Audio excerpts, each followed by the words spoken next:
جب ہم کسی مریض کو سمجھتے ہیں کہ یہ کسی ڈپریشن یا کسی اور دماغی مرض سے گزر رہا ہے تو ہم اس کو ہمیں یہ آئیڈیا نہیں ہوتا کہ اس پیشنٹ کو ہم سائیکیاٹرسٹ کے پاس بھیجیں گے یا سائیکالوجسٹ کے پاس بھیجیں گے. اچھا اس میں ایک اور بھی مریض بات کرتا ہے, جیسے اگر میں کسی کو کہوں گا نا یار آپ ڈاکٹر صاحب کو دکھائیے جا کر, تو وہ کہتے ہیں سر وہ تو پھر دوائیاں لکھ دیں گے, تو وہ کہتا ہے سر پھر میں سائیکالوجسٹ کو دکھا لوں. تو ہم کئی دفعہ یہ کہتے ہیں ان کو کہ آپ نا جائیں ڈاکٹر صاحب کے پاس ہی, سائیکیاٹرسٹ کے پاس جائیں, وہ آپ کو بتائیں گے کہ آپ کے مسئلے کا حل کس طرح سے ہے. تو اس کے بارے میں تھوڑا سا بتائیں. جی بالکل. دیکھیں سائیکائٹرسٹ اور سائیکالوجسٹ جو ہیں یہ ایک ٹیم کا حصہ ہے.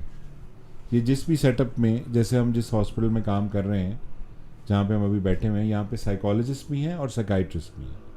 تو ہم کرتے یہ ہیں کہ کچھ ایسی بیماریاں یا اسٹریس یا مسائل جو بغیر دوائی کے حل ہو سکتے ہیں, اس کے لیے جس میں کاؤنسلنگ ہے یا سائیکو تھیراپی ہے, خاص طور پہ بچوں میں اور ینگ خواتین میں, اگر آپ پیشنٹس کو سائیکالوجسٹ کے پاس بھیج دیں جو ان کی کاؤنسلنگ کر دے اور سائیکو تھیراپی کر دے تو وہ دوائیوں سے بچ جائیں گے.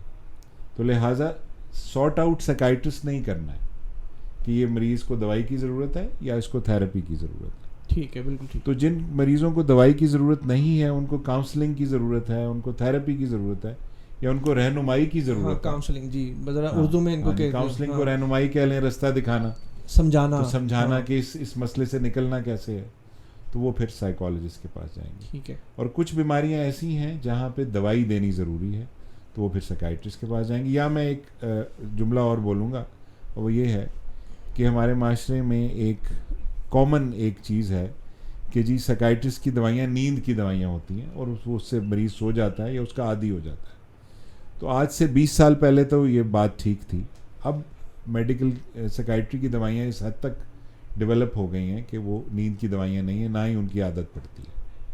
تو یہ بتانے کی, سمجھانے کی ضرورت ہے. ٹھیک ہے.